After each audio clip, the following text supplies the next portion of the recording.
ठाकरे बंधू एकत्र आले ही फार चांगली गोष्ट आहे. राजकारणासाठी तुला चांगलीच गोष्ट आहे.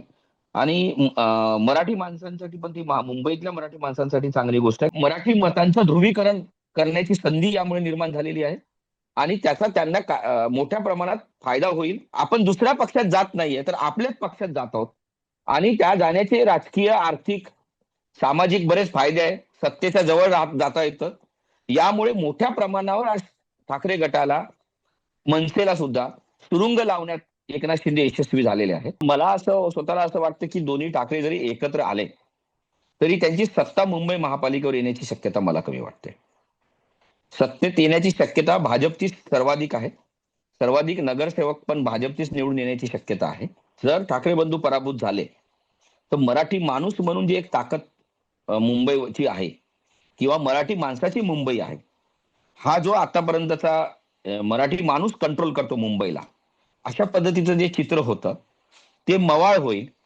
आणि त्याचे दुष्परिणाम मराठी भाषेसाठी पण होतील, महाराष्ट्राच्या राजकारणावरही त्याचे दुष्परिणाम होतील. एकदा महापालिकेवर सत्ता आली तर म्हणजे मराठी माणसाची मुंबई न राहता ती अदानी सारख्या भांडवलदारांची, अंबानी सारख्या भांडवलदारांची मुंबई होईल. तर हे जे दाक्षिणात्य मतदार आहेत मुंबईतले, हे काँग्रेसला मतदान करू शकतात. पण हटाव लुंगी बजाव पुंगी म्हणणाऱ्या उद्धव ठाकरेंना कदाचित मतदान करणार नाही. तर हा जो मतदार आहे, जर काँग्रेस रिंगणात स्वतंत्र नसेल तर हा भाजपकडे जाऊ शकतो. तर ते थांबवण्यासाठी काँग्रेसने स्वतंत्र लढणं हे आवश्यक आहे. नमस्कार, मी सिद्धांत आणि लॉजिकल सिद्धांत या आपल्या युट्यूब चॅनलमध्ये तुमचं अगदी मनपूर्वक स्वागत आहे. काल ठाकरे बंधूंनी एकत्रित पत्रकार परिषद घेतली आणि त्यांनी अधिकृतपणे त्यांच्या युतीची घोषणा केली. म्हणजे ठाकरे बंधू एकत्रित येणार हे गेल्या अनेक दिवसांपासून दिसत होतं. त्यामध्ये त्यांच्यामध्ये ज्या जागा वाटपाच्या चर्चा आहे त्या होत होत्या. पण आता ठाकरे बंधू एकत्रित आल्यामुळं अनेकांना भावनिक आनंद झाला की मराठी माणसाच्या हितासाठी दोन्ही बंधू एकत्रित आलेत किंवा बाळासाहेबांचं स्वप्न पूर्ण झालं असंही अनेकांना वाटतं. पण खरंच मुंबई महानगरपालिका असेल किंवा इतर महानगरपालिका असतील आणि विशेषतः आपण मुंबईबद्दलच चर्चा करू तर मुंबई महानगरपालिकेत खरंच ठाकरे एकत्रित येण्यानं काही फायदा त्यांना होईल का किंवा ते सत्तेत येतील का किंवा भाजपला ते रोखू शकतील का? मुंबई महानगरपालिकेतलं जे वोट डिव्हिजन आहे म्हणजे जे माजी नगरसेवक ठाकरेंकडून शिंदेकडे गेले तेही आहेत. शिवाय काँग्रेस आणि वंचित वेगळी लढती त्याचा काय परिणाम होणार आहे? हे सगळे प्रश्न मराठी माणसांच्या मनात आहेत आणि त्याबद्दलच चर्चा करण्यासाठी आपल्यासोबत जे त्यांच्या अचूक विश्लेषणासाठी किंवा राजकीय आडाख्यांसाठी ओळखले जातात असे ज्येष्ठ पत्रकार प्रमोद चिंचुवार सर आपल्यासोबत आहेत. तर सरांची काही वेगळी ओळख करून देण्याची आपल्याला गरज नाहीये कारण की तुम्ही त्यांना टीव्ही मध्ये बघत असता किंवा त्यांचे लेख वगैरे वाचत असता. तर सर स्वागत आहे तुमचं लॉजिकल सिद्धांत मध्ये. धन्यवाद. तुम्ही आम्हाला वेळ दिलात त्याबद्दल तुमचे प्रथमतः मी आभार मानतो. पण सर ठाकरेंची काल युती झाली म्हणजे अशा युती आघाड्या तुम्ही तुमच्या करिअरमध्ये खूप साऱ्या बघितल्या असतील. पण या युती आघाडीला म्हणजे एक आपण वॉटरशेड मुवमेंट म्हणतो त्या टाईप मध्ये ही आघाडी होती. म्हणजे राज ठाकरे आणि उद्धव ठाकरे एकत्रित येत आहेत याची काल अधिकृत घोषणा झाली. तर कसं बघता मुंबई महानगरपालिकेच्या अनुषंगानं दोन्ही ठाकरे बंधू एकत्रित आल्यामुळे याचा राजकीय परिणाम काय होईल? सिद्धांत, धन्यवाद. आपण मला चर्चेसाठी बोलवलं त्याबद्दल मी सर्वप्रथम आपला आभारी आहे. खूप दिवसापासून आपल्याला चर्चा करायची होती आणि तो क्षण आता आलेला आहे. अधिकृतरित्या घोषणा झाली त्यामुळे आता आपण अगदी योग्य वेळी चर्चा करतोय. तर मला असं वाटतं की याचे राजकीय परिणाम अनेक अर्थाने असणार आहे. आपण सर्वप्रथम ठाकरे बंधू एकत्र येण्याचे त्यांना काय फायदे होतील याच्याकडे बघूया. त्यांच्यासाठी हा फायद्याचा विसौदा असणार आहे. आणि राजकीय नेते जरी सख्खे भाऊ असले काय आणि सख्खे चुलत भाऊ असले काय, तरी सुद्धा कोणतीही गोष्ट फायदा असल्याशिवाय करत नाही. त्यामुळे जवळपास आता 2006ला शिवसेनेतून बाहेर पडून मनसे स्थापन करणारे राज ठाकरे आणि उद्धव ठाकरे, जे आता सध्याचे शिवसेनेचे पक्षप्रमुख आहे उबाटाचे, हे कधी एकत्र येतील असा कोणी विचार केला नव्हता. त्यांना दोघांना एकत्र आणण्यासाठी विविध पातळ्यांवर, कार्यकर्त्यांच्या पातळीवर सुद्धा प्रयत्न झाले होते. अगदी त्यांच्या सख्ख्या मामानी सुद्धा प्रयत्न केले होते, चंद्रकांत वैद्यांनी. त्यांनाही त्यात यश मिळालं नव्हतं. असं असताना काल अचानक नाही म्हणता येईल, पण गेल्या काही महिन्यामधल्या घडामोडीनंतर, विधानसभा निवडणुकीच्या निकालानंतरच्या ज्या घडामोडी झाल्या, त्यानंतर आज ठाकरे बंधू एकत्र आले, ही फार चांगली गोष्ट आहे. राजकारणासाठी चांगलीच गोष्ट आहे. आणि मराठी माणसांसाठी पण ती मुंबईतल्या मराठी माणसांसाठी चांगली गोष्ट आहे. कारण मुंबईतल्या मराठी माणसांमध्ये एक सर्वसाधारण नाराजी होती की दोघं भाऊ वेगळे आहेत. आणि त्याचे काय परिणाम होतात ते आपण बघितलेलं आहे. जिथे राज ठाकरे राहतात त्या दादरमध्ये विधानसभेच्या निवडणुकीत ते आपल्या मुलाला सुद्धा निवडून आणू शकले नाही. अमित ठाकरे विधानसभेची निवडणूक लढले.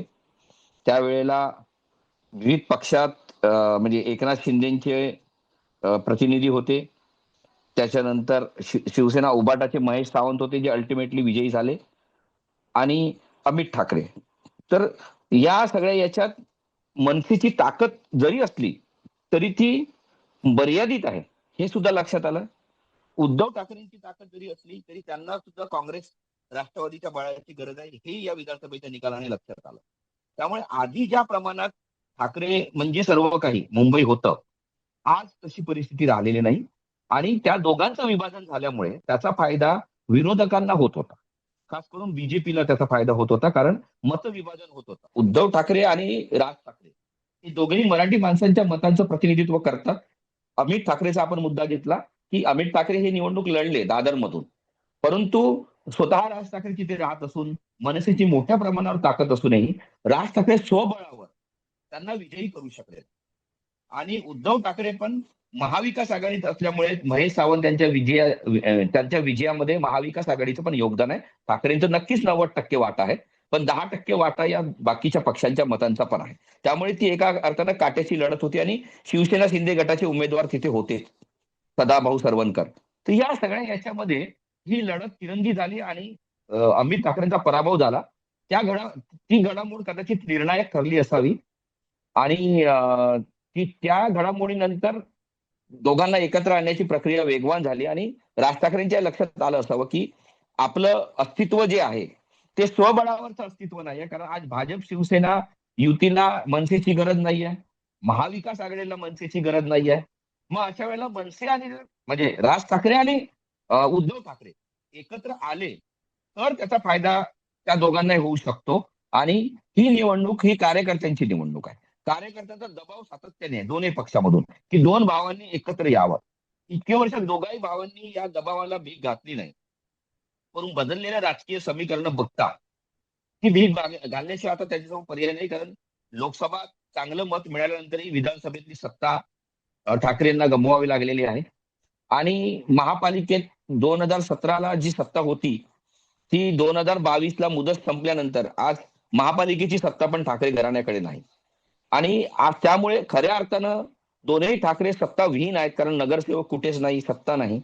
अशा परिस्थितीत जर ते आपसात भांडत बसले तर त्याचा फायदा भाजपला होतो, हे सिद्ध झालंय. त्यामुळे त्यांच्यातल्या मतफुटीचा म्हणजे मराठी मतदारांमध्ये जी मतफुटी दोन ठाकरेमुळे होत होती, अनेकदा मनसे शिवसेनेचे उमेदवार पाडत होती, कधी शिवसेना मनसेचे उमेदवार पाडत होती, ती जी उमेदवाराची पाडापाडी आहे ती काही मोठ्या प्रमाणात कमी होऊ शकते. मराठी मतदारांना एक समर्थक पर्याय जो मिळाला की दोघे एकत्र आहेत, त्यामुळे हे जवळपास तो एक पर्याय त्यांना मिळू शकतो. तो या प्रमाणात ठाकरेंना एक मराठी मतांचं ध्रुवीकरण करण्याची संधी यामुळे निर्माण झालेली आहे. आणि त्याचा त्यांना मोठ्या प्रमाणात फायदा होईल, हा त्याचा पहिला परिणाम आहे. दुसरा परिणाम असा आहे की त्यामुळे ठाकरे बंधूंची ताकद नक्कीच वाढेल, राजकीय ताकद. कारण आपण जर आज बघायला गेलं, जर आपण 2017 मधला जर निकाल बघायला गेला तर तेव्हा जे संख्याबळ होतं आणि आताचे जे संख्याबळ आहे, तेव्हा आपल्याला कल्पना आहे की विघटित म्हणजे अखंड जी शिवसेना होती त्यांनी 84 जागा जिंकल्या होत्या 227 पैकी. भाजपने 82 जागा जिंकल्या होत्या. आणि तर आता मग शिवसेना फुटल्यानंतर मात्र बरेचसे नगरसेवक उद्धव ठाकरेंचे शिंदे गटात गेलेले आहेत मोठ्या प्रमाणावर. आणि अनेक स्थानिक पातळीवरचे कार्यकर्ते पण गेले आहेत. आरोप असा आहे ठाकरे गटाचा की आमिष दाखवल्या जात आहे, सत्तेचा गैरवापर करून दबाव आणला जात आहे. ते काही असो, पण यापूर्वी जेव्हा शिवसेना फुटली, तेव्हा नेते दुसऱ्या पक्षात गेले, पण कार्यकर्ते आणि स्थानिक पदाधिकारी नेहमी शिवसेनेचे एकनिष्ठ राहिलेले, ठाकरे घराण्याशी एकनिष्ठ राहिले. यावेळेस पहिल्यांदा असं झालं की एकनाथ शिंदे सारखा शिवसैनिक आणि नावही शिवसेना असल्यामुळे आपण दुसऱ्या पक्षात जात नाहीये तर आपल्याच पक्षात जात आहोत. आणि त्या जाण्याचे राजकीय, आर्थिक, सामाजिक बरेच फायदे आहेत. सत्तेच्या जवळ जाता येतं. यामुळे मोठ्या प्रमाणावर आज ठाकरे गटाला, मनसेला सुद्धा सुरुंग लावण्यात एकनाथ शिंदे यशस्वी झालेले आहेत. मध्यंतरी इंडियन एक्सप्रेसने मोठी बातमी सुद्धा केली होती की जे माजी नगरसेवक या शिंदेच्या गटात यायला तयार आहे त्यांना कसे लाखो रुपयाचा निधी देण्यात आला. ही बातमी इंडियन एक्सप्रेसने माहितीच्या अधिकारात सिद्ध केली होती. आणि मग या लाखो रुपयाच्या निधीतला त्यांची जी टक्केवारी आहे ती या माजी नगरसेवकांना मिळते आणि त्याच्यातनं त्यांचं राजकारण चालतंय, आपल्याला कल्पना आहे. यामुळे, या आर्थिक आमिषामुळे, राजकीय लाभामुळे भाजप आणि शिवसेना एकत्र लढत असल्यामुळे विजयाची शक्यता वाढत असल्याने या सगळ्या समीकरणातून आज मोठ्या प्रमाणावर शिवसेनेसमोर अस्तित्वाचं संकट उभं राहिलं होतं. हे दोघं एकत्र आल्यामुळे किमान अस्तित्वाची लढाई त्यांना लढायला ताकद मिळालेली आहे आणि त्यांचं अस्तित्व त्यांना टिकवता येईल. हा त्याचा हा त्याचा सगळ्यात मोठा फायदा होणार आहे सिद्धांत. सर, आताच तुम्ही बोलताना सांगितलं की ठाकरे गट म्हणजे शिवसेना ही अखंड असताना फक्त भाजपमध्ये आणि त्यांच्यामध्ये 2 जागांचा फरक होता. आता शिवसेना ही फुटलेली आहे आणि मी मागे एक बातमी बघत होतो की जे 75 माजी नगरसेवक होते त्यापैकी 60 पेक्षा पण जास्त माजी नगरसेवक हे शिंदेकडे गेलेले आहेत. आता नगरसेवक म्हणलं की काही ना काही प्रभाव त्यांचा त्या प्रभागामध्ये, त्यांच्या भागामध्ये असणार आहे. तर एकंदरीत ठाकरेंकडं भाजपला म्हणजे दोन्ही ठाकरे एकत्र आल्यानंतर सुद्धा दोन्ही ठाकरेंकडं भाजपला कन्फ्रंट करण्याचं किंवा रोखण्याचं किंवा पुन्हा एकदा मुंबईच्या सत्तेत येण्याचं बळ हे आता शिल्लक राहिलंय असं वाटतं का? मला असं स्वतःला असं वाटतं की दोन्ही ठाकरे जरी एकत्र आले तरी त्यांची सत्ता मुंबई महापालिकेवर येण्याची शक्यता मला कमी वाटते. सत्तेत येण्याची शक्यता भाजपची सर्वाधिक आहे. सर्वाधिक नगरसेवक पण भाजपचीच निवडून येण्याची शक्यता आहे. फक्त दोन्ही ठाकरे बंधू एकत्र आल्यामुळे कदाचित विरोधी पक्ष नेतेपद मिळवण्या इतपत संख्याबळ या दोन्ही ठाकरेंना मिळेल अशी शक्यता आहे. परंतु सत्तेत येण्याची शक्यता तरी मला स्वतःला ठाकरे बंधूंची महापालिकेत वाटत नाही. त्याची कारण महत्वाचे आहे की एकीकडे आपण बघता की मराठी मताचं जरी ध्रुवीकरण झालं असलं मोठ्या प्रमाणावर तरी सुद्धा एक भाजपचा पण पारंपरिक मराठी मतदार आहे. एकनाथ शिंदे यांचा पण काही मतदार आहे, तो मराठी पण आहे. आणि त्याच वेळेला गुजराती, हिंदी भाषिक हा जो मतदार आहे हा प्रामुख्याने भाजपला मतदान करतो. त्यामुळे भाजपची संख्या यावेळेस पुन्हा वाढण्याची शक्यता आहे. आणि शिंदे गटाची पण शिंदे गटाने सर्व आजी माजी नगरसेवक फोडले आहेत. एक नगरसेवक येतो तेव्हा ती सगळी रचना घेऊन येतो. बूथ लेवलचे कार्यकर्ते असतात, खालीपर्यंत काम करणारे, सगळं स्ट्रक्चर जे आहे शिवसेनेचं खालपर्यंत काम करणारं मतदानाचं ते स्ट्रक्चर घेऊन हे लोक गेलेले आहेत आणि त्यांना आर्थिक बळ पण मिळालेलं आहे. तेवढं आर्थिक बळ ठाकरेंकडनं मिळणार नाही त्या त्या नेत्यांना. इकडे मात्र सत्तेत असल्यामुळे मोठ्या प्रमाणावर आर्थिक बळ मिळत आहे. आणि दुसरी गोष्ट, काही इतके वर्ष तुमच्या हातात सत्ता होती तरी तुम्ही मुंबईचे गंभीर प्रश्न सोडवले नाही असा आरोप सत्ताधारी करतायत. अर्थात या आरोपात तथ्य नाही, कारण भाजप सुद्धा 25 वर्ष जवळपास शिवसेनेसोबत मुंबई महापालिकेच्या सत्तेत होतीच. त्यामुळे ती सत्तेची भागीदार होती. भाजपचा उपमहापौर आणि शिवसेनेचा महापौर असं हे चित्र होतं. त्यामुळे फक्त शिवसेनेने काही केले नाही आणि भाजप त्याला दोषी नाही असं म्हणता येणार नाही. परंतु भाजप ज्या पद्धतीने नॅरेटिव्ह सेट करते आणि विरोधकांना लक्ष करते त्या प्रमाणात ठाकरे लक्ष करण्यात कमी पडत आहेत. भाजप सुद्धा कशी अपयशी ठरली आणि भाजपची सत्ता ज्या ज्या महापालिकांमध्ये आहे, उदाहरणार्थ नागपूर महापालिकेमध्ये भाजपची सत्ता आहे, तर तिथे कर्जबाजारी झाली आहे नागपूर महापालिका. तिथे कर्मचाऱ्यांना पगार द्यायला पैसे नाहीये अशी परिस्थिती आहे. या उलट मुंबई महापालिकेकडे हजारोच्या ठेवी आहेत ज्या बँकेत ठेवल्या आहेत, जे भाजपच्या सरकारने संपवण्याचा घाट रचलेला आहे. असा प्रचार ज्या आक्रमकपणे व्हायला पाहिजे तो होताना दिसत नाही. त्यामुळे भाजप जी आहे आणि भाजपचं तळागाळातलं जे नेटवर्क आहे बूथ लेवलचं, त्याच्यानंतर इलेक्शन मॅनेजमेंट 24 तास ते इलेक्शनच्या मोडमध्ये असतात. त्याच्यानंतर राज्यभरातनं आणि देशभरातनं विविध भाषांचं प्रतिनिधित्व करणारे नेते मुंबईत येतील. आपण बघा, उत्तर प्रदेशचे योगी आदित्यनाथ येऊ शकतात किंवा हिंदी भाषिक नेते येऊ शकतात, तेलुगू नेते येऊ शकतात, कारण मुंबईमध्ये तेलुगू मतदार पण आहे. आणि मोठ्या प्रमाणावर प्रचाराचा धुरळा भाजपकडनं उडवला जाऊ शकतो. आणि मुख्यमंत्री पद भाजपच्या ताब्यात असल्यामुळे आणि गृहमंत्रीपद पण भाजपच्या ताब्यात असल्यामुळे मोठ्या प्रमाणावर त्या पदाचा गैरवापर करून शिवसेना आणि ठाकरे बंधूंची मुस्कटदाबी केली जाऊ शकते. या सगळ्या पार्श्वभूमीवर भाजपची सत्ता येण्याची शक्यता मला दाट वाटते. कारण जर मराठी माणसाने ठरवलं की नाही आपण भाजपलाही मतदान करणार नाही, जरी आपण भाजपचे मतदार असलो तरच, आणि एकनाथ शिंदेलाही मतदान करणार नाही, फक्त ठाकरे बंधूंना मतदान करू, तरच परिवर्तन घडू शकतं आणि ठाकरेंकडे त्याची सत्ता येऊ शकते. अन्यथा ठाकरेंना विरोधी पक्षनेता पद मिळेल इतकी ताकद नक्कीच मिळेल. तर सिद्धांत. तुम्ही स्पष्टच सांगितलं की निकाल काय असण्याची शक्यता आहे. तुम्ही थेटच बोललात. पण समजा ठाकरे एकत्रित येऊन जर पराभूत झाले, किंवा आता आपण बघितलं की नगर परिषद असतील किंवा नगरपंचायती असतील, यामध्ये भाजपनं ज्या प्रकारे अ, प्रचंड पैशाचा वापर केला, म्हणजे काही काही ठिकाणी तर असे रिपोर्ट्स आहेत की 20-20 हजारापर्यंत प्रत्येक मताला किंमत दिली गेली. आणि ही काही झाकून लपून किंवा चोरून राहिलेली गोष्ट नाही. किंवा मुख्यमंत्र्यांनी उपमुख्यमंत्र्यांनी पहिल्यांदाच प्रचारात उडी घेतली नगर परिषदेच्या. तर एवढा सगळा आता मुंबई महानगरपालिकेची निवडणूक, एवढी मोठी निवडणूक मानल्यानंतर देशातले नेते तिथं येतील, हे तुम्ही म्हणलात ते खरंच आहे. पण आता जर ठाकरे पराभूत झाले एकत्रित येऊन, तर मराठी माणसाच्या मॉरलवर किंवा एकंदरीतच जे महाराष्ट्राचं आणि मराठीचं राजकारण आहे किंवा मुंबईतलं मराठीचं राजकारण आहे, याला धक्का बसेल असं वाटतं? मोठ्या प्रमाणावर धक्का बसेल. कारण जर ठाकरे बंधू पराभूत झाले तर मराठी माणूस म्हणून जी एक ताकद मुंबईची आहे किंवा मराठी माणसाची मुंबई आहे, हा जो आतापर्यंतचा मराठी माणूस कंट्रोल करतो मुंबईला, अशा पद्धतीचं जे चित्र होतं ते मवाळ होईल. आणि त्याचे दुष्परिणाम मराठी भाषेसाठी पण होतील, महाराष्ट्राच्या राजकारणावरही त्याचे दुष्परिणाम होतील. आणि ठाकरे बंधूंसाठी पण एक अस्तित्वाचा प्रश्न होईल. कारण ठाकरे बंधूंची ताकदच नाही असं म्हटल्यानंतर जे आजपर्यंत महाराष्ट्राचं राजकारण ठाकरे आणि पवार यांच्या भोवती फिरत होतं, ते राजकारणाचा केंद्रबिंदू बदले. ठाकरे घराणे, आता पवार घराण्यात तर 2 फूट झालेलेच आहेत. ठाकरे घराण्यामध्ये फूट झाली होती, ती दोघं एकत्र आलेत. तिकडे पवार घराणं पण एकत्र आले पुण्यासारख्या महानगरपालिकेमध्ये. तर ती अस्तित्वाची जरी लढाई असली तरी या महापालिका निवडणुकीनंतर ठाकरे घराणं आणि पवार घराणं यांची राजकीय ताकद आणखी कमी होणार आहे. मुंबईमध्ये मराठी माणसांच्या एकूणच प्रश्नांबद्दल आज मराठी शाळा मोठ्या प्रमाणावर विकल्या जात आहेत, बिल्डरांना दान दिल्या जात आहे, धारावीचे जे भूखंड आहे, झोपडपट्ट्या, ते अदानीला दिल्या जाते आणि सगळी मुंबई अदानीला सोपवण्याची तयारी चालू आहे.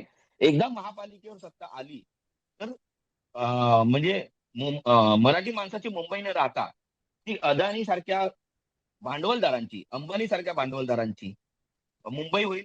गुजराती, मारवाडी आणि व्यापारी लोक यांची ताकद मुंबईत त्यामुळे वाढेल. आर्थिक ताकद आहेच त्यांची, पण राजकीय ताकदीमुळे ते आतापर्यंत दबून होते. जैन समाज कबुतराबाबत अधिक आक्रमक होईल.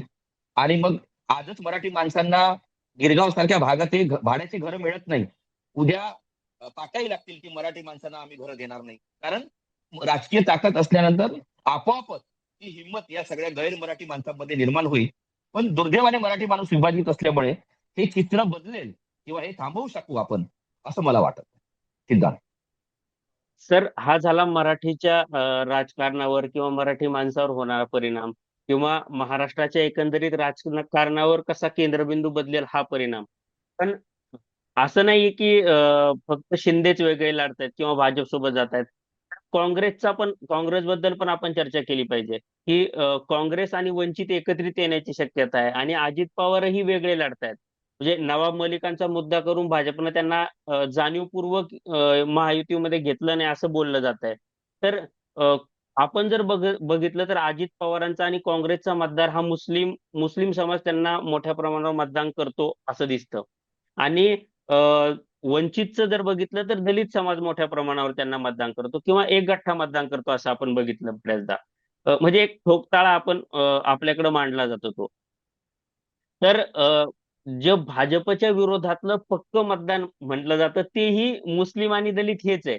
तर याचा ठाकरेंवर कसा परिणाम होईल किंवा मुंबई महापालिकेवर एकंदरीत कसा परिणाम होईल? मुस्लिम समाज हा स्ट्रॅटेजिक मतदान करण्यासाठी ओळखला जातो. आतापर्यंत, आणि खास करून नगरपालिकेच्या पातळीवर तर तो अधिकच स्ट्रॅटेजिक पातळीवर मतदान करतो. त्यामुळे मुस्लिम समाज हा, समजा त्यांना असं लक्षात आलं की आपल्या प्रभागामध्ये आपण जर आपलं मत काँग्रेसला दिलं तर भाजप विजय होऊ शकते किंवा एकनाथ शिंदेचा माणूस विजय होऊ शकतो. पण आपलं मत जर आपण उद्धव ठाकरेच्या किंवा राज ठाकरेच्या उमेदवाराला दिलं तर भाजप पराभूत होऊ शकतं. असं जर लक्षात आलं तर मुस्लिम मतं हे राज ठाकरे आणि उद्धव ठाकरेकडे जातील. हं. अन्यथा अन्यथा ते काँग्रेस आणि सेक्युलर पार्टीकडे जातील.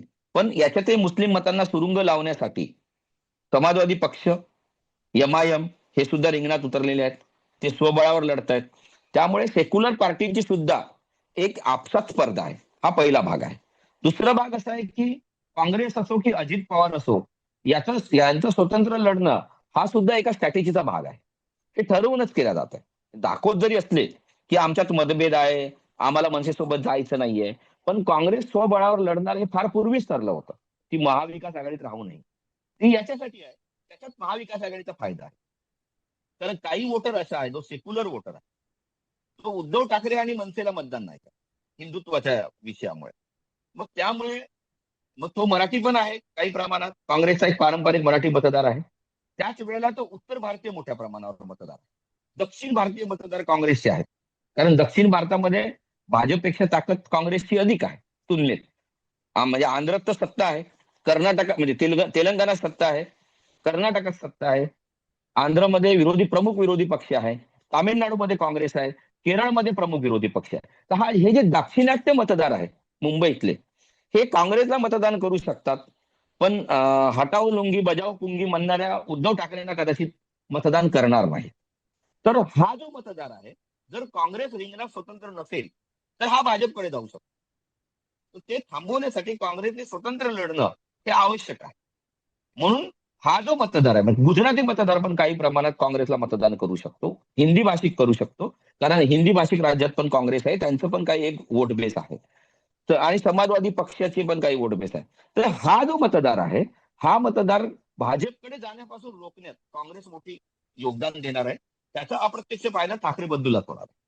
म्हणजे एक प्रकारे काँग्रेस भाजपच्या मतपेढीला सुरुंग लावण्याचं काम किंवा काँग्रेस भाजपकडे जाणारी मतं रोखण्याचं काम करणार आहे आणि त्याच वेळेला स्वतःची काही मतं मिळवणार आहे. हा त्याचा पहिला फायदा आहे काँग्रेसचा. दुसरा, सातत्याने आघाडीमध्ये काँग्रेस लढल्यामुळे काँग्रेसचा पाया पूर्ण खिळखिळीत झालेला आहे. खाली नेते राहिलेले नाही, कार्यकर्ते राहिलेले नाही. कारण आपण आघाडी करणार, त्यामुळे आपल्याला तिकीटच मिळणार नाही, अशा स्वरूपाचं चित्र निर्माण झालं होतं. एक निराशा होती. स्वबळावर लढण्यामुळे आज किमान तिकीट मागणाऱ्यांना तिकीट मिळण्याची शक्यता वाढलेली आहे. याही परिस्थितीत काँग्रेस स्वबळावर लढत असताना मुंबईतले ते 30 प्रभाग असे आहेत, बोरिवली, वसई, विरार, की तिथे तिकीट मागणारे अर्ज सुद्धा आलेले नाही. ही परिस्थिती आहे. 30 जागांसाठी काँग्रेसकडे एकही अर्ज आलेला नाही.